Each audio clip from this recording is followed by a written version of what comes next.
A reminder to clip every trip. Please shut the gate.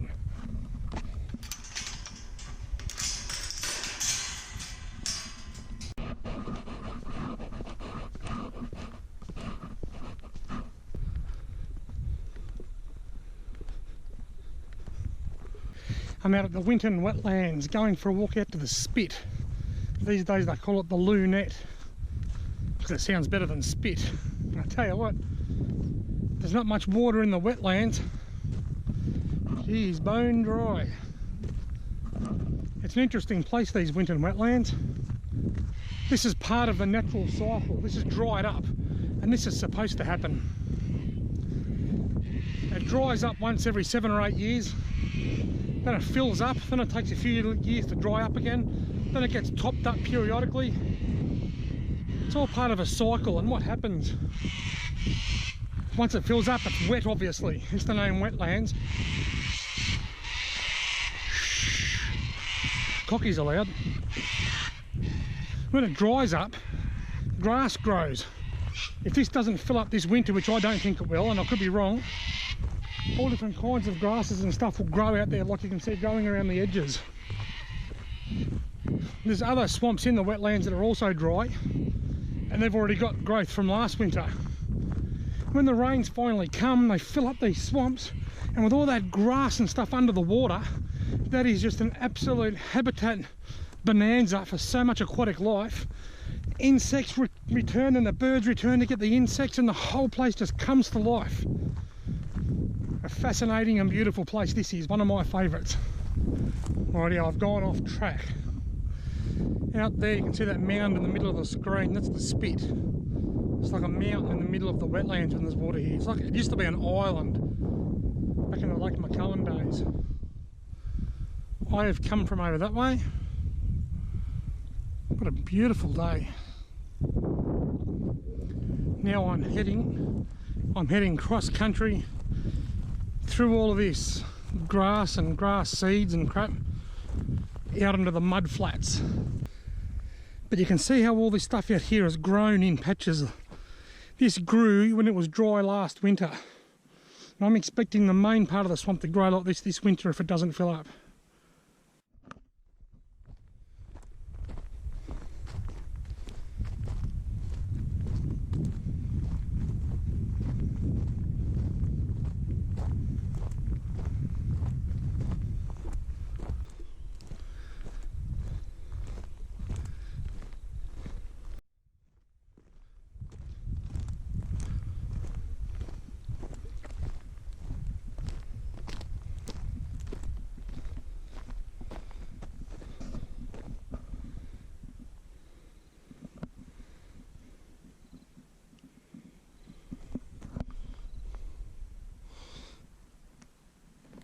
Look at that.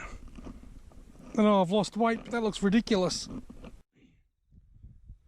This is quite an interesting spot here. Over to my left you can see all the grass and the growth. Look at all this grass just here. This would have grown last year during the winter and spring. Whereas on my right, it's very, very barren. And I'm guessing that this particular spot right here where the grass is probably the edge of the water line last winter. This is probably where the water ended. So all this grass in here probably grew last winter and spring. If the wetlands don't fill up this year, we'll get growth like that out here in these open plains. We've got a little bit of death just here by the looks of it.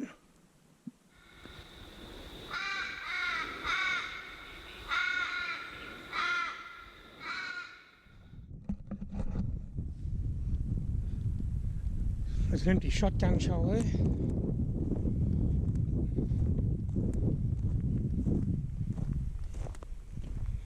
Now here's a relic from the old Lake McKellor era. An old outboard motor, big one too. I wonder how the people in that boat got back to the boat ramp, because the boat ramp's about 3 or 4 kilometres that way in a straight line. I wonder how they got back without their motor. This is incredible out here. I wonder what sort of motor it was. What's this? A bit more junk. Evinrude. Ha! Evinrude. There you go, that answers that question. That motor over there was an Evinrude because there's the cover. The cowling.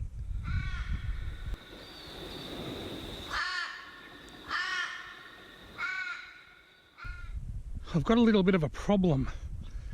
I need to pee. There's not a tree in sight.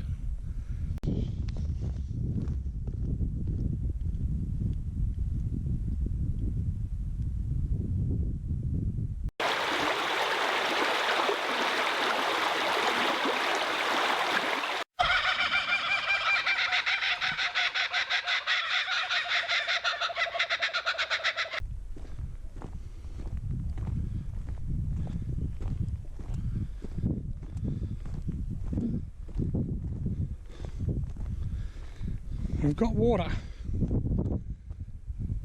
I reckon there would be yabbies galore under that log. I reckon the yabbies will be living in there. They're probably buried down deep into the mud so that when it dries up they'll stay damp. And they'll lay there and wait until the rains return. That's so cool. This place is just absolutely amazing. It's amazing how something can look so harsh and so barren and yet still be so peaceful. The only noise out here now is the wind as it rushes past my ears. It is dead silent. Absolutely beautiful. Look.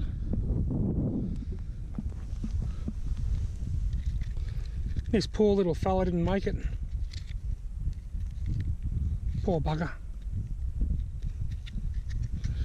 That's nature, and I tell you what, when he died, I bet you the yabbies that are living under this tree here now would have celebrated. They would have eaten the remains of that turtle before they went into hide to wait for the rain.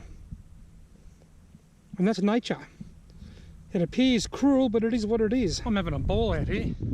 It's like a sense of adventure that I've got. I can't see anything, but I just want to keep walking into nothing. I'm walking further and further away from the spit in my car, which is about 1.5 kilometres the other side of it. It's just so amazing out here.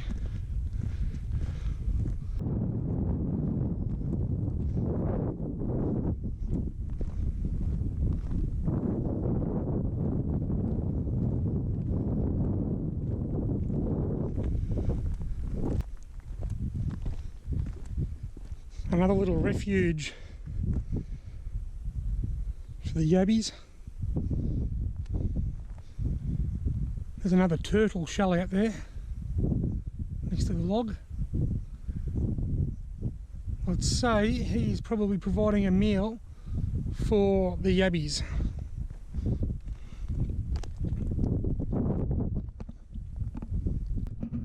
Now I know what a lot of people are going to be thinking. They're going to say, oh, they should have left the wall in and left it as Lake McCowan. But what you need to realise is that Lake McCowan was a fake waterway anyway. It was great from a recreational perspective, great fishing, great water skiing.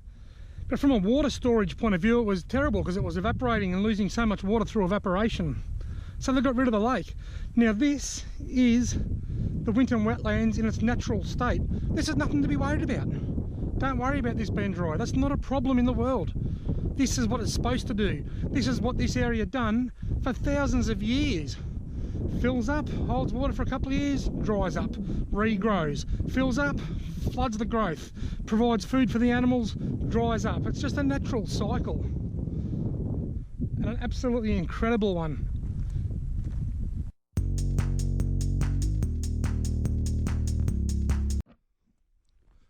I'm heading back over here now to the spit, the lump in the middle of the photo that you saw from the other side earlier. When I get back there, I'll hook up with the walking track, then walk back to the car, which is somewhere over there. This has been an absolutely incredible experience.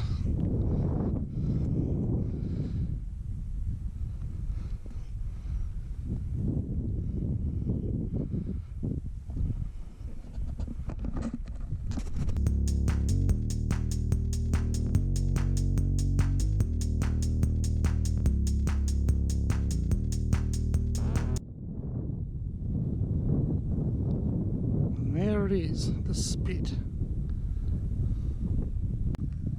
It's so nice out here. Actually, I can see a little bit of green out there in the middle of the desert. Might go check it out. Rightio, how cool is this? See a little bit of green grass there? What I'd say has happened, that little part of the wetlands there, you can see it's a bit damper on the left here. The dirt at some point in time must have been pushed from there over to here, meaning this is a little bit higher, which means this has probably been dry for a little while. This was probably out of the water before the rest of the lake, or before the rest of the swamp, allowing those seeds to germinate and that bit of grass to grow. In time, that green grass will be right through this damp bit here, and in fact this whole plain will probably go green like that. Once it grows green and starts growing and shrubs and stuff pop up, then it'll flood again and kill them all.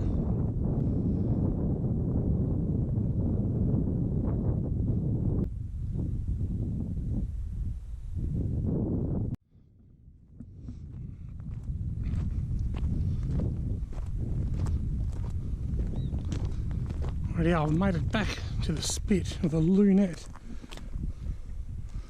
Not quite sure what that is. It's too big to be a magpie. I think it might be a kite, like a whistling kite or something. Wonder what killed that. It wouldn't be a lack of water, because there is water in the swamp in little refuge pools like dams, and it can fly to other places if it needs to, can't it?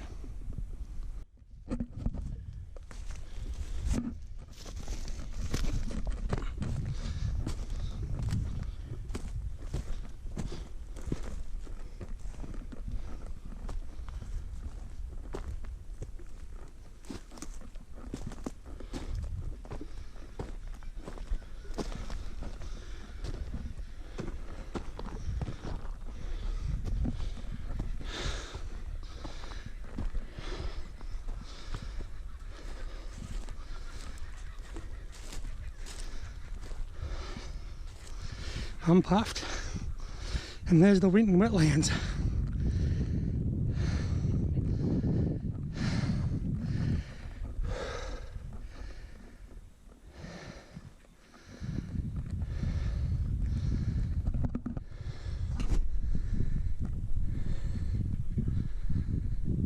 Walking up that hill took a bit out of me. Wow, this is the spit. I've got heaps of photos and videos from here when the wetlands have been full of water, and that's just been an absolutely massive big body of water. I've got video footage of swans, pelicans, even brolgas down here in the water.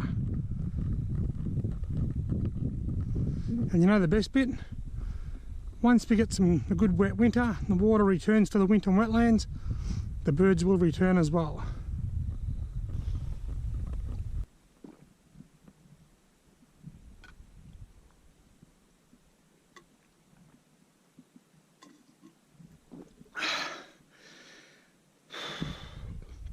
I'm buggered. When you're out bushwalking like this, you should always take water with you. Today's not the hottest day ever, but I've just been walking across all those plains out there in the full sun. There's a bit of a wind, my lips are dry, I'm very dry, I'm thirsty, it's hot. It's not stinking hot, the current temperature is probably around 26 or 27, but it's hot enough to dehydrate you if you're not careful. So whenever you're bushwalking, whether it's summer or winter, you should always carry water with you. I'll drink all this now, then walk back to the car, which is around about a kilometre or a kilometre and a half or something. I'll do that quite comfortably. I need to do more of this. This is just absolutely amazing. Brilliant, love it.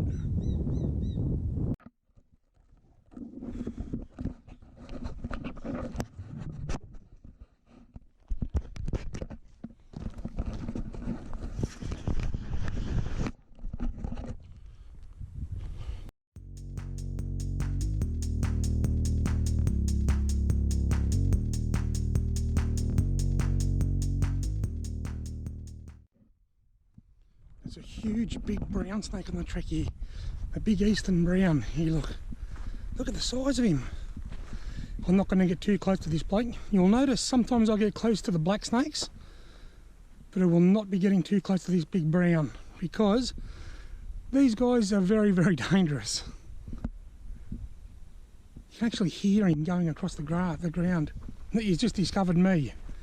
He just said, there's a big fat bloke with a beard and a GoPro in his hand. Look at him.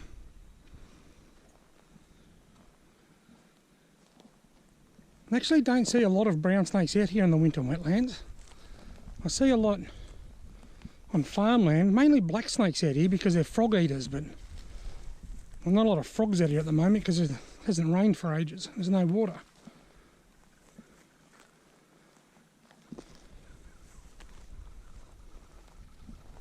He is absolutely beautiful. He'll disappear in there now, you watch.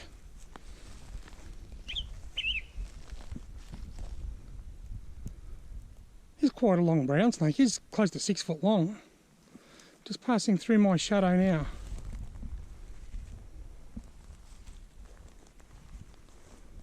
Isn't he a beauty? Have you noticed how he's not chasing me? We hear all these horror stories about how snakes chase people. I'm yet to see it happen. There he goes, under the log. He didn't chase me, he just done whatever he could to get out of my way. See you, buddy. That was so awesome. How good was that? We hear all the time, oh, a snake chased me, a snake chased me. If ever there was evidence that snakes don't chase people, there it is right there. That's Australia's second deadliest snake. That's Australia's #1 killing snake, the eastern brown snake. So it is essentially our most dangerous because it's killed the most people. It's got a flighty nature, but it's certainly not the most venomous. The most venomous goes to the inland taipan, but they're only in a little section of central Australia where there's not very many people. These eastern brown snakes are very, very widely distributed right across the country. But as you saw just there, if you don't startle the snake, I walked up to it, I let him know I was there. You could sort of see a sudden jolt in his neck and he sort of started moving a bit faster. That's when he knew that I was there then. But I didn't startle him, I didn't threaten him, I didn't try and touch him, I didn't try and kill him. I just videoed him from a safe distance and he just went on his merry way and then hid under that tree right there behind me. He is under there right now, waiting for me to get out of his way. Snakes don't chase people. Snakes will bite, they can bite, you've got to be very careful, but you've got to be careful where you put your feet. But if you see a snake, and this is what I say to people, if you see a snake, you're safe. Because once you see the snake, you know it's there. Once you know it's there, it's not going to chase you unless you do something stupid like try and catch it or kill it. I just absolutely love snakes, and he was an absolutely magnificent specimen of a brown snake, around about 6 foot long. Bloody ripper. Vision abiding doesn't mean you stop trying. It's something that we all believe. There's depth to the water, no chip on your shoulder, and autumn leaves sing on the breeze. The less is more.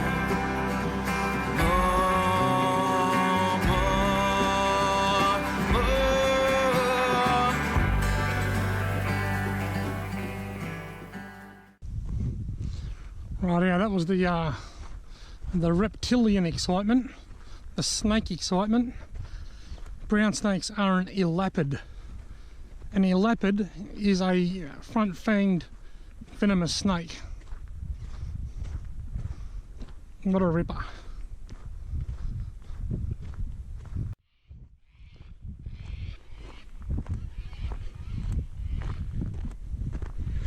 Almost back to the car.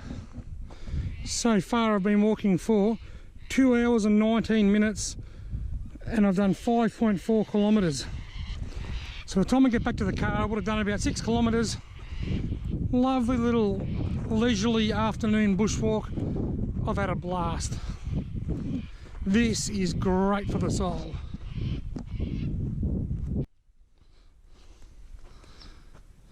Check that out. When you're caught in a hurry and the whisper of worry, you can forget how to breathe. Leave a window wide open.